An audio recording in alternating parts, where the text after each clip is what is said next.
So there was a part that he started off at the beginning of his performance in which he said the revolution will not be televised. This is my biggest problem with Kendrick Lamar. You are not a revolutionary, and nothing that you do, like you're like the fakest revolutionary that could ever be.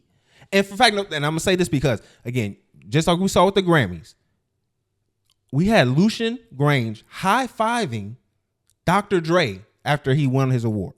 My man, there is nothing about you, nothing that you can even fathom about him that is revolutionary, even to the point where we can get into his politics and what he has shown over the year. He has never stood on an opinion that was revolutionary. I don't think he's ever stood on an opinion point blank. And every time you bring out this point, I say the same thing. Kendrick does not speak. See, the man don't say shit.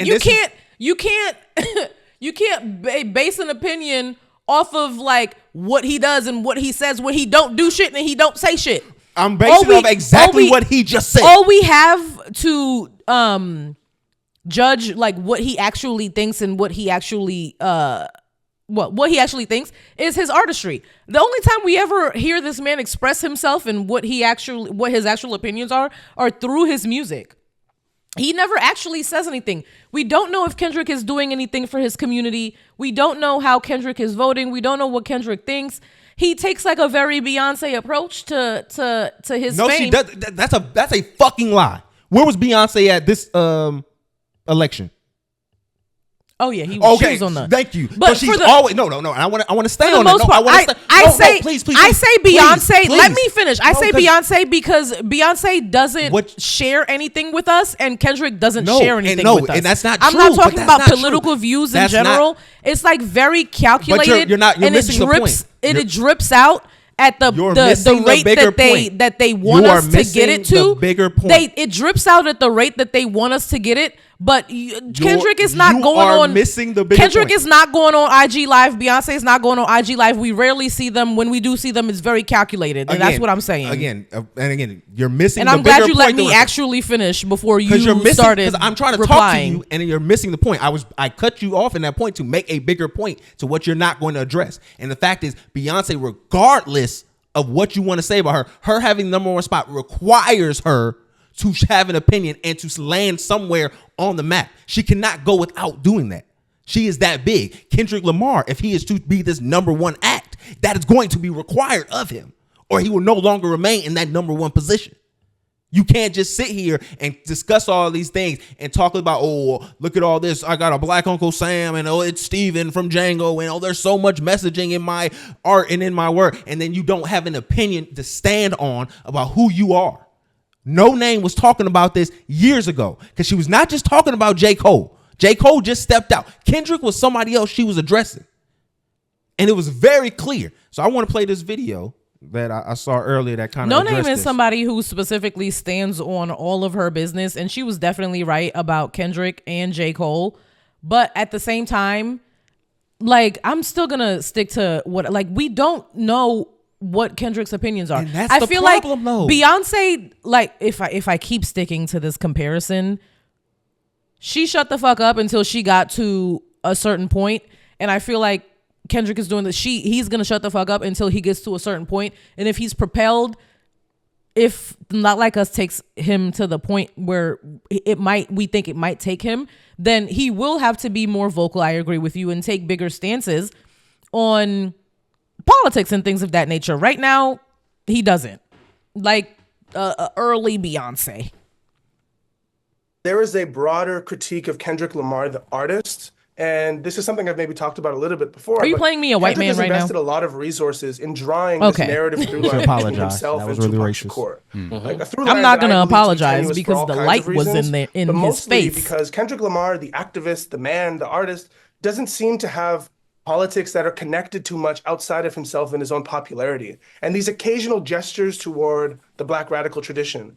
Tupac Shakur, who died at 25 years of age, was the descendant of an organization that went to war with the U.S. government, right? Like a product of the radical tradition that Kendrick Lamar kind of wears every now and then. You know, Kendrick Lamar at 37 years of age is yet to hold a meaningfully dissident opinion or advocate a single position in public that might expose his brand to risk.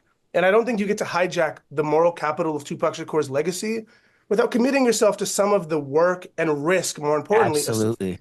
you know, like I think performing in front of the most inflammatory, polarizing president in modern American history presented him with an interesting opportunity. And like, you know, he did some things that were compelling, but It was I so would like to see safe. him really relish that. Yeah. Also, too, if I could just say, like, ultimately, the NFL was comfortable with his gesture towards that radical tradition. Whether they saw it as like harmless or de-radicalized or whatever, what they weren't okay with was the dancer that was seen on the field raising a Sudan and Palestine flag. You know, the dancer that was chased down and arrested by security. That's what risk-taking and And it's meaningful being dissent held. looks like. No, he's That's free now. Tupac Shakur's Okay. legacy at work. Last time I Not the heard he was being artist held with whose no work charge. is sanctioned and approved by NFL Commissioner Roger Goodell, but the unknown artist using Kendrick Lamar's stage and the American game. And that's what I wanted to make the bigger point right here in regards to Kendrick not being a revolutionary. For the fact that that individual who brought up that flag for Sudan and Gaza was a performer with the group. He was supposed to be there. And he did decided to nothing risk it wrong. himself. No, but the fact is, no, listen to this. Look at the bigger picture. He didn't do anything wrong. He put out a flag and put that out. He's supposed to be there. Didn't do anything wrong. They came out there and saw that immediately and tried to remove him from there. And they censored it If too. We I'm- didn't even see it Well, on the performance. The camera wasn't there. And to Okay. me, that even shows where he wasn't even trying to make it even that big of a thing because I would have ran in front of Kendrick. When he ran off, Yeah. he should sue them because they assaulted him. They had no reason. They don't know if that was part of the show. They don't know what was playing here. He was meant to be there. And they're trying to ban him from all the NFL stadiums. Fuck that. That man was supposed to be there, and he did a stance, and you didn't had no right to take his freedom of speech in that manner. Because again, he wasn't in violation of nothing. That's why they can't charge him with anything. He wasn't trespassing because he was a performer. So, were you done? No, you good. You good. Okay. As far as people saying that there were so many like hidden messages in this and all that, I was a little bit. Every time you say that like he's not a revolutionary, I agree with you, and I was like, this man is a rapper. Like I've said that over and over and over again. He talks about, he has specific content that he raps about, which is unlike a lot of rappers, but he's not a revolutionary himself. We haven't seen him step out. We haven't seen him do any of these things. And then I thought the whole performance was really safe. I don't think it was revolutionary at all. I think y'all are grasping for straws if you're trying to say that this was a revolutionary performance. I think it was really safe. I think Sam Jackson being Uncle Sam was super safe. I don't know. I feel like we are trying to project deeper meaning onto this performance than it has. And like I said before, I enjoyed it very much. I love Kendrick. I love Kendrick down. Okay. But this wasn't a revolutionary performance. There are so many things that he could have done, like performing King Kunta too, that would have made it hit a little bit harder. I wish that he would have shed light on what's happening in Sudan because you're black. This is happening in Africa. Like this would have been a perfect opportunity to sneak something in and just pay the fine regardless of and just deal with the consequences. I was really disappointed in the fact that he didn't really do shit for real. Like he said the revolution will be he teased King Kunta. Like in the like end there's like a woman that's like cursing and he like teased it. It was just I was like 20% disappointed. But I agree with you. Like the performance wasn't nowhere near revolutionary. He didn't do anything. I just want to say that when I listen to TDE folk and stuff talk about, you know, X, Y, and Z, it's so funny how similar it sounds to MAGA folk, where they can have this criticism of this one individual and it be so deep and so like introspective and you're going into history and things of that nature.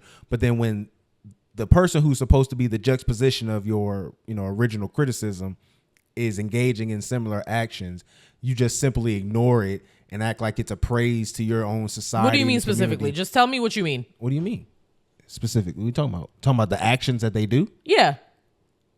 Being organized to win 5 Grammys in one night. Getting the money behind you to push a song that's criticizing an artist, and to a degree where you even go on there and you're not brave enough to call him that on, Fox, but then you do the A minor line or whatever. So you're brave enough to call him a PDF? Yeah. I don't think he could have. That says to who you are and what you're allowed to be. And censored. then I heard that, I don't know how true this is, that he wasn't supposed to say "Hey Drake" at all, but then he had to pay for that. I doubt. So that. I guess I don't know, but I guess he chose to say "Hey Drake" instead of the PDF line. But I'm not. No, but the surprised PDF line was cut out originally from Jump. Remember when we played back the release?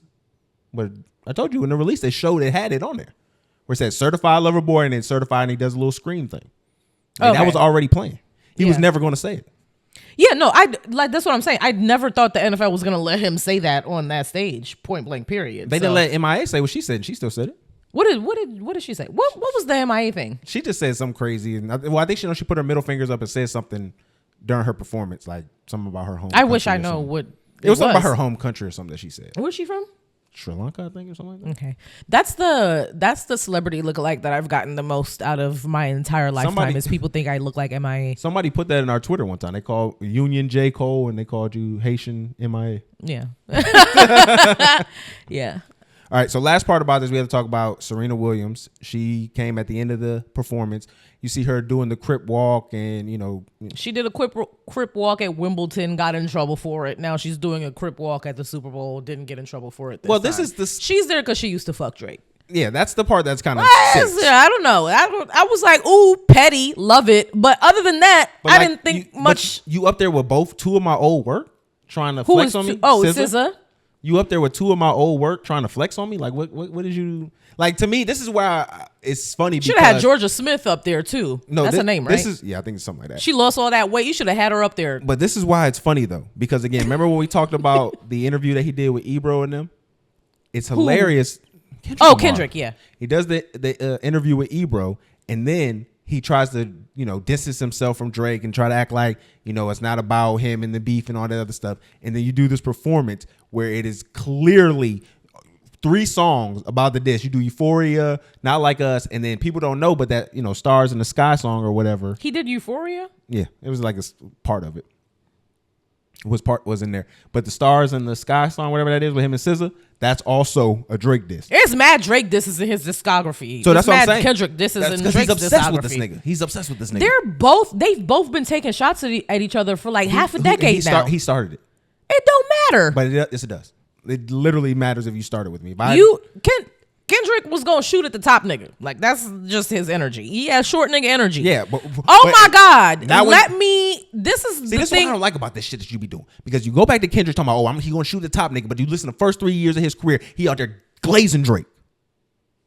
So no, he ain't I'm just gonna go for the top nigga. I'm gonna wait for my opportunity. I'm an opportunist, and then I'm gonna take advantage of the top nigga. And then I'm gonna shoot at the top nigga. That's what I said. Yeah. So my favorite thing, I cannot even realize, I can't believe I forgot to talk about this.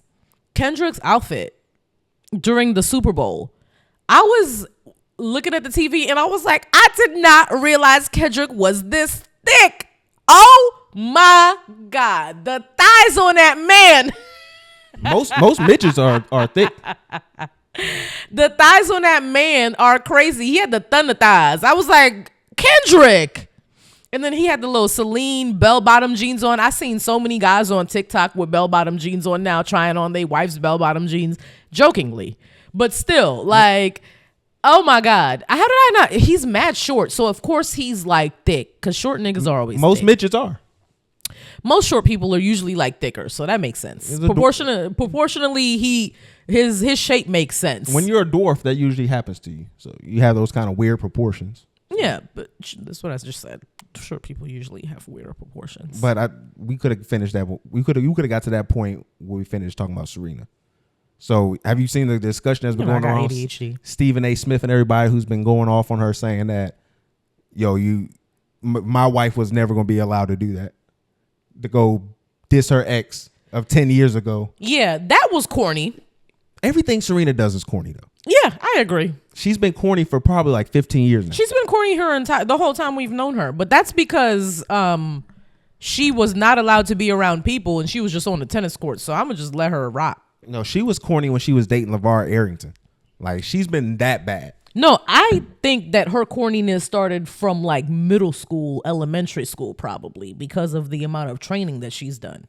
Like not having regular social interactions and just training all the time, like probably a little bit awkward, gonna end up reading a little bit corny. She feels like she learned all her blackness from watching movies. Yeah. And then, like, we got to put another thing in context because you kind of glossed over the crip walking thing. She lost her sister to gang violence. Like, gang violence was a direct result to her sister. So for her to, in any way, shape, was or that form, after the Wimbledon crip walk? Yeah, that happened before actually. That happened. So she crip walked. So sister dies, crip walk. Why did she crip walk at the Wimbledon then? Because she is not associating that. She doesn't think what a lot of black people like to do is they disassociate parts of our culture that have violence to them and only glorify it as a symbol of, oh, this is us bettering ourselves or organizing in a particular way.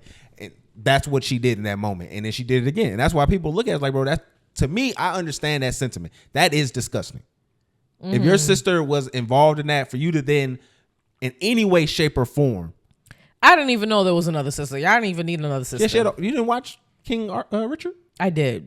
You didn't see that he had a whole bunch of family? He even had a whole nother family that he was avoiding? I do remember that. Yeah, you only needed the Venus and Serena.